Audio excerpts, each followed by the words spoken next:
Y ahora sí, antes de continuar con el siguiente curso, Yuli, préstame atención, quiero saber, ven, acércate, si ya te quedó claro lo del tema de la interjección. Ah, ¿lo del lenguaje? Así es. Sí, ahora sí Ya está todo clarísimo. bien. Sí. Ya, entonces si es que ahora yo te digo la palabra literatura, ¿qué es lo primero que se te viene a la mente? Libros. ¿Libros? Sí. Ah, muy bien, acertaste la primera, porque justo aquí yo tengo dos, pero Ya. uno que está escrito en nuestro país y otro que está escrito en Reino Unido. La pregunta es si crees si estos dos libros tienen algo en relación.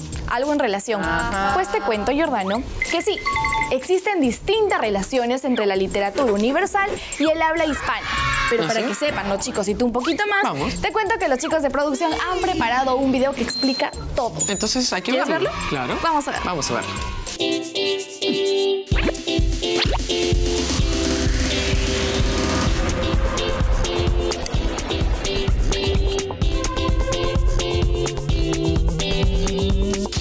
No tienes que ser un genio para haberte dado cuenta que si bien en Hispanoamérica tenemos costumbres, idiomas o estilos de vida distintos al de otras partes del mundo, sí que compartimos algunas características. Por ejemplo, todos disfrutamos comer una rica pizza, ver una película de acción o leer un libro.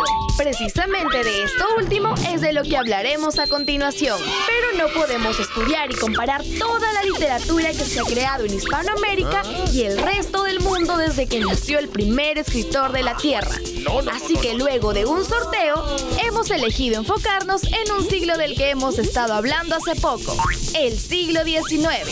Porque obvio, es uno de los más chéveres. Así que vamos a conocerlo mejor en cuanto a literatura se refiere.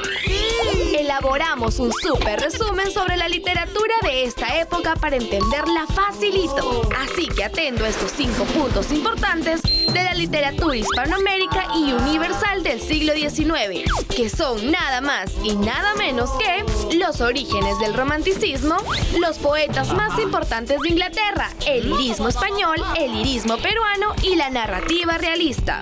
Comenzamos hablando de nuestro primer punto del día, el romanticismo y su origen. No, Cupido, no queremos contar tu biografía, así que chao, porque es el turno de hablar de cómo surgió esta corriente literaria que no nació precisamente en el siglo XIX, sino uno antes, pero siguió siendo recontra popular en el siglo XIX porque había un grupo de autores que aún apostaban por las características de esta corriente literaria. La originalidad, la libertad en la vida y el arte. O sea, eran los hippies de la época. Antes de terminar con el origen del romanticismo, te doy 2 datos imperdibles sobre sus autores. Dato archimega imperdible número 1. Los autores del romanticismo no se basaban en la gente que vivía en edificios o trabajaba en industrias. A ellos les encantaban los paisajes del campo, donde tomaban el sol con las vacas, caballos y cerditos. Dato archimega imperdible número 2. Ellos sí que se tomaron al pie de la letra lo de la libertad del arte, porque crearon su propio lenguaje, lleno de sentimientos. Ahora hablemos del siguiente nivel de la literatura hispanoamericana y universal del siglo XIX. Es decir, te presentamos a los 3 autores más grandes de Inglaterra. Obvio, del siglo XIX. Ellos fueron Lord Byron, Percy Shelley y John Keats. Yo, Lord Byron, me hice bien conocido por mis poemas románticos. Uno de ellos es El Corsario. Estoy seguro de que si hubiese existido YouTube en esa época, ya se hubiera vuelto viral un video mío recitando esa composición. Pero él no fue el único capo en la literatura de la época, porque Percy Shelley y John Keats también eran recontra chéveres. El primero de ellos era bien melancólico, sobre todo cuando hablaba de la fe en la humanidad. Lo puedes comprobar en Prometeo Liberado. Y por otro lado, John Keats se hizo famoso con odas, sonetos y lamia y otros poemas, donde juntaba sus obras más cortas que tus conversaciones en WhatsApp con tu mejor amigo. Pero sí que son alucinantes. Ahora hablaré del tercer punto de la literatura del siglo XIX, el lirismo español. Aquí el trome es José de Espronceda, con su obra Canción del Pirata, donde el protagonista vive al margen de la sociedad. Se parece bastante a mi obra El Corsario. Seguro era mi fan. Ahora sigamos hablando del lirismo, pero en un país que nos encanta, nuestro Perú. En el lirismo peruano aparecen estos dos señores, capos con la pluma, Luis Benjamín Cisneros y Carlos Augusto Salaverry.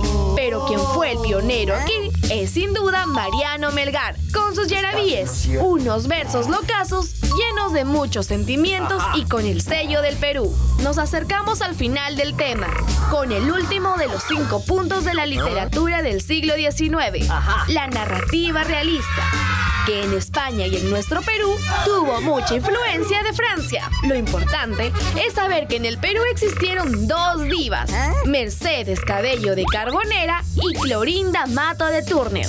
Pero no les decían así por hacer conciertos de música pop con atuendos locazos, sino por mostrar la realidad peruana en sus novelas literarias. Yo en Ave sin Nido hablé por primera vez de la vida cotidiana de la sierra.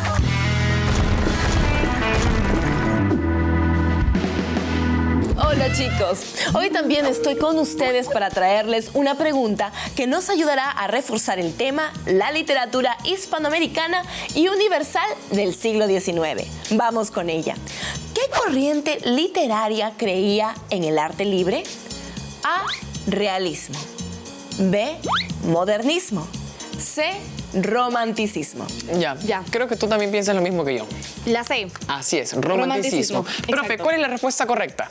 La alternativa correcta es C, romanticismo. El romanticismo creó su propio lenguaje lleno de sentimientos y subjetividad.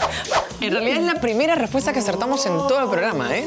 De hecho, Jordano, yo me sabía todas las anteriores. Tú te sabías todas. Falta una pregunta más. Espero que también la sepas. Así que vamos a continuar con el siguiente curso. ¿Cuál El curso es razonamiento verbal.